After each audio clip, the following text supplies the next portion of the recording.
Hello students, in this video we are going to discuss topic progressive wave and its properties from our chapter number 6 superposition of waves. विद्यार्थी मित्रांनो, 6th नंबरचा जो chapter आपण start केलेला आहे त्या चॅप्टरचं नाव आहे सुपरपोजिशन ऑफ वेव्स. यामधील हा सेकंड व्हिडिओ आज आपण पाहत आहोत. या सेकंड व्हिडिओमध्ये आज आपण प्रोग्रेसिव्ह वेव्ह म्हणजे काय आणि त्यांच्या प्रॉपर्टीज आपण या ठिकाणी आज डिस्कस करणार आहोत. Progressive wave, a wave in which the disturbance produced in the medium travels in a given direction continuously without any damping and abstraction from one particle to another is called as progressive wave. It is also called as traveling wave. For example, the sound wave and also water wave. These are the example of progressive wave. The wave which propagates continuously along the given direction is called as progressive wave. G wave दिलेल्या डायरेक्शननं continuous सतत पुढं जात राहते, propagate होत राहते, progress होत राहते, अशा प्रकारच्या वेवला आपण प्रोग्रेसिव्ह वेव असं म्हणतो. या फर्स्ट डायग्राम मध्ये दाखवल्याप्रमाणे स्ट्रिंग मधून वेव या ठिकाणी पास आउट होताना दिसते. हे ट्रान्सवर्स वेवचे एक्झाम्पल आहे. सेकंड फिगर मध्ये या स्ट्रिंग मधून वेव एका एंड कडून दुसऱ्या एंड कडे पास आउट होताना आपणास दिसते. याला आपण प्रोग्रेसिव्ह वेव असं म्हणतो. ही एका ठिकाणून स्टार्ट झाल्यानंतर कंटिन्युअस प्रपोगेट होत राहते, दिलेल्या डायरेक्शननं पुढं जात राहते आणि म्हणून अशा प्रकारच्या वेवला आपण प्रोग्रेसिव्ह वेव असं म्हणतो. A wave which travels or propagates along the given direction continuously, which is called as progressive wave. यानंतर आपण या प्रोग्रेसिव्ह वेव्हच्या काही महत्त्वाच्या प्रॉपर्टीज डिस्कस करणार आहोत.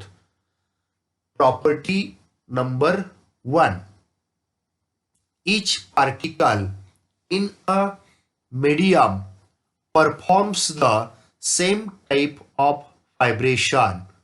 म्हणजे मीडियम मधले सर्व पार्टिकल हे एकाच टाइपच्या व्हायब्रेशननं व्हायब्रेट होत असतात. Particles vibrate about their main positions performing the simple harmonic motion. म्हणजे या ठिकाणी दाखवल्याप्रमाणे पार्टिकलचं व्हायब्रेशन हे अपवर्ड डायरेक्शनला असतं, तसंच हे डाऊनवर्ड डायरेक्शनला असतं. म्हणजे तो पार्टिकल हा अपवर्ड आणि डाऊनवर्ड अशा पद्धतीनं तो सतत व्हायब्रेट होत राहतो. म्हणजे त्याची जी मोशन आहे ही सिंपल हार्मोनिक अशा प्रकारची आहे. इट मीन्स पार्टिकल व्हायब्रेट होताना मीन पोझिशन पासून वरती जाणारे आणि परत तो खाली येणारे.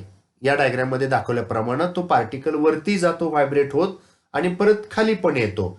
म्हणजे particles simple harmonic motion perform करतात, हे यावरून आपल्याला समजते. Then we have seen about the second property. Number 2, all the vibrating particles of the medium have the same amplitude, period and frequency. Medium मधले व्हायब्रेट होणारे जे पार्टिकल्स असतात त्या सर्व पार्टिकलची एम्प्लिट्यूड, त्यांचा पिरियड आणि फ्रिक्वेन्सी ही सेम असते, असा त्याचा अर्थ झाला. Amplitude means amplitude means the maximum displacement of the particle from mean position. हे आडवं जे दिसते याला मीन पोझिशन असं म्हणतो आपण. पार्टिकल्स व्हायब्रेशन हे इथून मीन पोझिशन पासून अपवर्ड डायरेक्शनला आहे. हे मॅक्सिमम डिस्प्लेसमेंट झाली त्या पार्टिकलची आणि म्हणून याला आपण काय म्हणत असतो, एम्प्लिट्यूड ऑफ वेव्ह. पिरियड याचा अर्थ असा की सपोज आता इथून पार्टिकल व्हायब्रेट व्हायला सुरुवात झाली, अशा पद्धतीनं एक रोटेशन कंप्लीट झालं, एक वेव्ह पूर्ण झाली. तर या एक वेव्ह कंप्लीट करताना त्याला लागलेला जो टाइम असतो यालाच आपण पिरियड असं म्हणतो. Time taken by the particle to complete one oscillation or one cycle or one wave or one vibration. It is called as period. It is denoted by letter capital T. And frequency. Frequency means number of the oscillations performed by the particle per second. एका सेकंदामध्ये किती waves पुढे गेल्या याला आपण त्याची frequency असं म्हणतो. या ठिकाणी इथून पार्टिकल व्हायब्रेट होत इथपर्यंत आला, त्याला लागलेला टाइम हा 1 सेकंद इतका होता. एका सेकंदात जर एक वेव्ह पुढे गेली तर त्याची फ्रिक्वेन्सी 1 हर्ट्झ झाली असा त्याचा अर्थ आहे. Then property number 3, the phase. It means state of vibration of the particle. Phase म्हणजे काय, state of vibration of particle. This phase changes from one particle to another. म्हणजे आता सपोज इथं बघा या डायग्राम मध्ये हा फर्स्ट पार्टिकल असेल, हा सेकंड असेल, हा थर्ड असेल, हा फोर्थ असेल, हा फिफ्थ असेल, हा सिक्स्थ असेल. जसजसं पार्टिकल हा पुढं पुढं व्हायब्रेट होत जातो तसं त्याचा फेज काय होत जातो बरं, चेंज होत जातो. फेज म्हणजे थोडक्यात अँगल, तर तो फेज सतत बदलत राहतो आणि म्हणून आपण काय म्हणतो की the phase of the particle of vibration of the particles changes from one particle to another. एका पार्टिकल कडून दुसऱ्या पार्टिकल कडे गेलं की त्याचा फेज चेंज झालेला असतो. म्हणजे पार्टिकल नुसार फेज काय होत असतो, सतत चेंज होत असतो किंवा बदलत असतो असं आपण त्याला म्हणतो. Then we shall discuss about the property number 4. Property number 4 काय सांगते, no particles remains permanently at rest. म्हणजे पार्टिकल्स हे कायमस्वरूपी रेस्ट कंडिशनला नसतात कधीच. Each particle comes to rest momentarily while at the extreme positions of vibrations. म्हणजे प्रत्येक पार्टिकल हा रेस्टला येतो, परंतु तो कसा येतो, फॉर व्हेरी स्मॉल टाइम. म्हणजे अगदी थोड्या वेळासाठी क्षणापुरतं तो पार्टिकल हा रेस्ट कंडिशनला आल्यासारखा आपल्याला वाटतो, थांबल्यासारखा आपल्याला वाटतो. तो कुठं, तर एक्स्ट्रीम पोझिशनला. ही पार्टिकलची एक्स्ट्रीम पोझिशन आहे. इथं आलं की तो पार्टिकल काय होतो, एक्स्ट्रीम पोझिशनला आल्यानंतर आपल्याला थांबल्यासारखा वाटतो शॉर्ट टाइमसाठी. आणि म्हणून काय म्हटलंय, no particles remain permanently at rest. Particles permanently rest कंडिशनला नसतात. Each particle come to rest momentarily while at the extreme positions of vibration. म्हणजे तो particle temporary for short time करता, व्हेरी स्मॉल टाइम करता तो एक्स्ट्रीम पोझिशनला गेल्यानंतर त्या ठिकाणी तो रेस्टला आहे असं आपल्याला वाटतं. Okay, then we shall discuss about next property number 5. The particles attains maximum velocity when they passes through their mean positions. म्हणजे पार्टिकल अटेन्स मॅक्झिमम वेलॉसिटी. म्हणजे त्या पार्टिकलची वेलॉसिटी मॅक्झिमम कधी असते, तर ज्यावेळेस तो मीन पोझिशन क्रॉस करतो. म्हणजे इथं पार्टिकल वरती जातो आणि पुन्हा इथं खाली येतो. इथं मीन पोझिशन आहे ना, ही पोझिशन क्रॉस करून तो खाली येतो. ज्यावेळी तो मीन पोझिशन किंवा इक्विलिब्रियम पोझिशन क्रॉस करतो का, तर त्या ठिकाणी त्याची जी वेलॉसिटी असते ही मॅक्झिमम असते मीन पोझिशन क्रॉस करताना. हे आपण SHM मध्ये डिस्कस केलेलं आहे. Also we shall discuss same type in simple pendulum also, simple pendulum मध्ये पण आपण डिस्कस केलेलं आहे. सिंपल हार्मोनिक मोशन मध्ये आपण हे पाहिलेलं आहे. Okay. Then property number 6, during the propagation of wave, energy is transferred along the wave. There is no transfer of matter, means particle. याचा अर्थ असा आहे की ज्या ज्या वेळी वेव एका ठिकाणून दुसऱ्या ठिकाणी ट्रान्सफर होते त्या त्यावेळी ती वेव प्रपोगेट होत असताना एनर्जी एका ठिकाणून दुसऱ्या ठिकाणी ट्रान्सफर होत असते. वेवच्या स्वरूपात एनर्जी ही एका ठिकाणून दुसऱ्या ठिकाणी ट्रान्सफर होत असते. उदाहरणार्थ आता इथं दोरी बांधलेली, एक टोक दोरीचा हातात धरलंय, दुसरं टोक भिंतीला फिक्स केलेलं आहे. आपण ज्यावेळेस ती दोरी अशी फिरवतो ना त्यावेळेस त्या दोरीमधून ही एनर्जी एका ठिकाणून दुसऱ्या ठिकाणी, दोरी हे त्याचं मीडियम झालं, माध्यम झालं, त्याच्यातून ती एनर्जी एका ठिकाणून दुसऱ्या ठिकाणी कॅरी झाली. संत पाण्याचं तळ असेल त्यामध्ये जर तुम्ही खडा टाकला, दगड टाकला तर ती दगडाकडची एनर्जी त्या पाण्याला दिली जाते. पाण्याच्या जवळचा पार्टिकल ती एनर्जी काय करतो, रिसीव्ह करतो. तो व्हायब्रेट झाला की त्याच्या शेजारचा पार्टिकलला तो एनर्जी देतो, तो दुसरा तिसऱ्याला देतो, तिसरा चौथ्याला देतो. असं करत करत ज्या ठिकाणी आपण पाण्यामध्ये दगड टाकलेला असतो त्या ठिकाणी त्या दगडाकडची एनर्जी त्या पॉइंट पासून तळ्याच्या कडेपर्यंत वेवच्या स्वरूपामध्ये एनर्जीच्या फॉर्ममध्ये पोहोचवली जाते. म्हणजे वेव एका ठिकाणून दुसऱ्या ठिकाणी जाते, याचा अर्थ एनर्जी ही काय होत असते, तिथं ट्रान्सफर होत असते. एका ठिकाणून एनर्जी दुसऱ्या ठिकाणी ट्रान्सफर होत असते असं त्याचा अर्थ आहे. There is no transfer of matter, याचा अर्थ ते पार्टिकल एका ठिकाणून दुसऱ्या ठिकाणी जात नाहीत. आता समजा उदाहरणार्थ या ठिकाणी पार्टिकल असेल तर तो याच जागेवरती वरती खाली व्हायब्रेट होत राहतो. तो स्वतःची जागा सोडत नाही. तो स्वतःकडची एनर्जी दुसऱ्याला देतो, दुसरा तिसऱ्याला देतो. म्हणजे उदाहरणार्थ संत पाण्याचं तळ असेल त्याच्यामध्ये एखादा लाईट वेट असा पीस लाकडाचा तुकडा टाकून ठेवला असेल किंवा कागदाचा तुकडा टाकून ठेवला असेल आणि त्याच्या शेजारी जर मोठा दगड टाकला तर तो कागदाचा तुकडा पाण्यावरती वरती खाली होताना आपल्याला दिसतो. तो एका ठिकाणून दुसऱ्या ठिकाणी जात नाही. म्हणजे त्या ठिकाणचा पार्टिकल जो असतो तो फक्त काय होतो, अप आणि डाऊन असा व्हायब्रेट होत राहतो. जर त्यांनी जागा सोडली असती तर कागदाचा तुकडा आपल्याला तळ्याच्या कडेला जाताना दिसला असता, पण तसं होत नाही. तो कागदाचा पीस म्हणा किंवा लाकडाचा तुकडा जो टाकलेला आहे त्या पाण्यावरती, तो पाण्यावरती तरंगताना वरती खाली होताना दिसतो फक्त.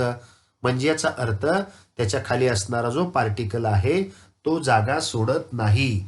देर is no transfer of particle or transfer of matter, म्हणजे पार्टिकल स्वतःची जागा सोडत नाहीत असा त्याचा अर्थ आहे. I hope you understood the concept. तुम्हाला मी जे काही आता सांगतो आहे हे समजलेलं असेल असं मी या ठिकाणी समजतो. Then property number 7, the wave propagates through the medium with certain velocity. म्हणजे मीडियम मधून वेव प्रपोगेट होताना, ट्रान्सफर होताना, एका ठिकाणून दुसऱ्या ठिकाणी जाताना एका सर्टन वेलॉसिटीनं जात असते. एका ठराविक वेलॉसिटीनं ती प्रपोगेट होत असते. This velocity depends upon properties of medium. ही जे काय त्या प्रपोगेट होताना त्या वेवची जी वेलॉसिटी असते ना ही कशावरती अवलंबून असते बरं, तर ज्या मीडियममधून ती वेव प्रपोगेट होत आहे त्या मीडियमच्या प्रॉपर्टीज ज्या आहेत त्या प्रॉपर्टीज वरती ही वेलॉसिटी डिपेंड असते. या टॉपिक्स वरती ऑब्जेक्टिव्ह टाइप क्वेश्चन्स सतत विचारले जातात. नीट एक्झाम असेल, जेई असेल, सीईटी असेल, या करता याची तुम्हाला हेल्प होणार आहे. नक्कीच या टॉपिकची तुम्हाला मदत होणार आहे. Okay. Then property number 8, Progressive wave are of the two types, transverse wave and longitudinal wave. Progressive wave चे दोन प्रकार आहेत. एक आहे ट्रान्सवर्स वेव्ह, दुसरे आहे लॉन्जिट्युडिनल वेव्ह. ट्रान्सवर्स वेव्ह म्हणजे वॉटर वेव्ह, लॉन्जिट्युडिनल वेव्ह म्हणजे साऊंड वेव्ह. आता इथं डायग्राम्स दाखवलेले आहेत. या ठिकाणी या स्ट्रिंग मधून वेव्ह पास आउट होताना आपल्याला दिसते. एका ठिकाणाहून वेव्ह दुसऱ्या ठिकाणी कॅरी होत असते. ही जी वेव्ह आहे याला ट्रान्सवर्स वेव्ह असं म्हणायचं. खालच्या डायग्राम मध्ये लॉन्जिट्युडिनल वेव्ह दाखवलेली आहे. इथं सुद्धा समजा ही डायग्राम जी आहे या डायग्राम मध्ये या पिस्टन मध्ये ग्लास ट्यूब हे पिस्टन बसवलेला आहे. तो पिस्टन आत बाहेर केल्यानंतर आतमधले पार्टिकल व्हायब्रेट होताना आपल्याला दिसते. पार्टिकल्स एकमेकाच्या जवळ येतात त्याला कॉम्प्रेशन असं म्हणतात. पार्टिकल्स एकमेकापासून दूर गेले की त्याला रेरिफेक्शन असं म्हणतात. म्हणजे इथं ही वेव्ह एका ठिकाणून दुसऱ्या ठिकाणी जाताना कॉम्प्रेशन आणि रेरिफेक्शनच्या स्वरूपात जात असते. पार्टिकल जवळ आले की तिथं कॉम्प्रेशन तयार होतं.